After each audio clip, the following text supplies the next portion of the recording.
Hello, I'm Myla Short, and today I will be presenting my business idea. When I was first presented with the task of producing a business that solves a problem, I thought it was going to be easy, since a lot of businesses don't actually solve a problem, or the customers aren't quite sure what the problem is that they're solving. But after learning more about becoming an entrepreneur, I realized it's not as easy as I first thought. My original idea was to create a food truck that would park on school grounds and offer healthy food options for students in the high school.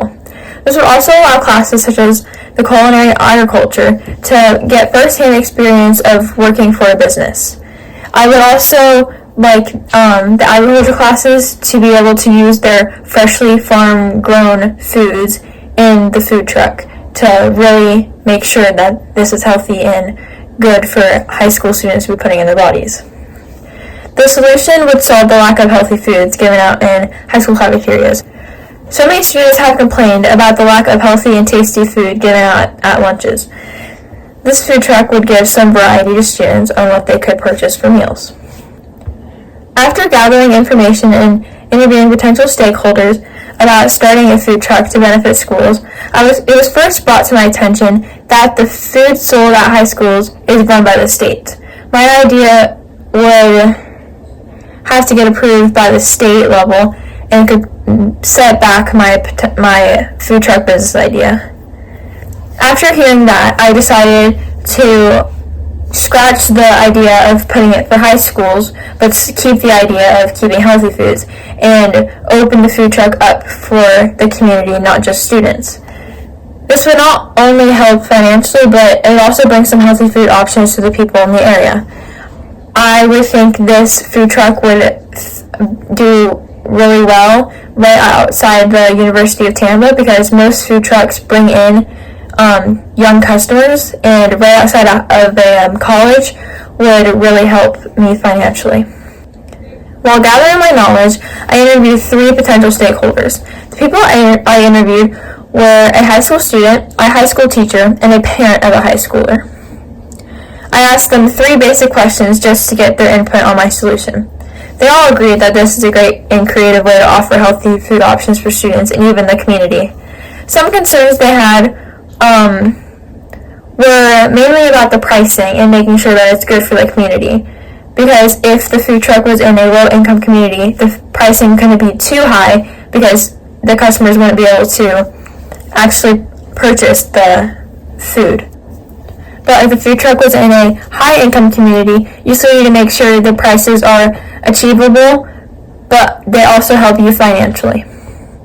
The teacher thought that the food still needs to be tasty, since that was one of the concerns of the high school students. So the community should be able to purchase healthy food options that also still taste good. The student also agreed with that and thought that the food truck needed to target the right consumers, such as young people, since it is going to be outside of a university. I chose to interview these types of people because I knew they would be potential consumers of this food truck, and those would be my potential targeted customers. I did inform all of them about changing my idea to become more of a community-focused business, and they still all agree that this would help solve the problem of unhealthy food options in the area.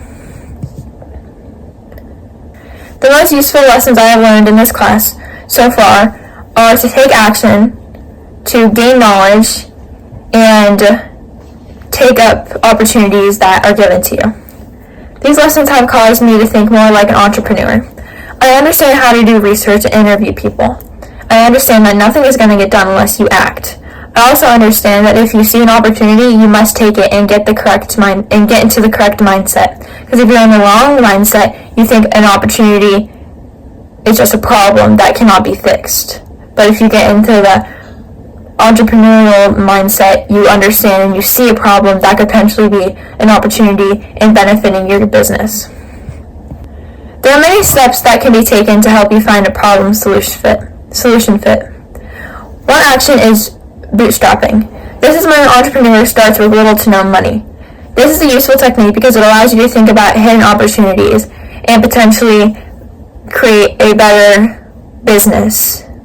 It also allows for all the focus to be on your business, so you're not focused about money, you're focused on making sure this business can thrive. Another action is gaining customers. It is important to attract a lot of customers because they are what make or break your business.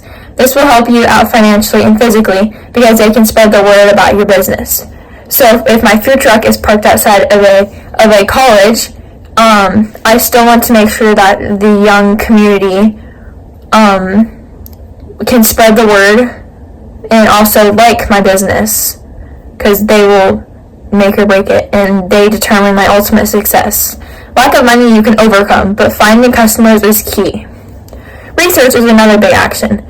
If you learn more about the business you are trying to create, you will eventually find things that you do not think will work and will then make your business better. After finding out that I could not make my food truck for high schools, I researched and found that food trucks in communities make more money, attract more customers, and affect more people. My healthy food will now be accessible for everyone in the community and not limited to just high schoolers.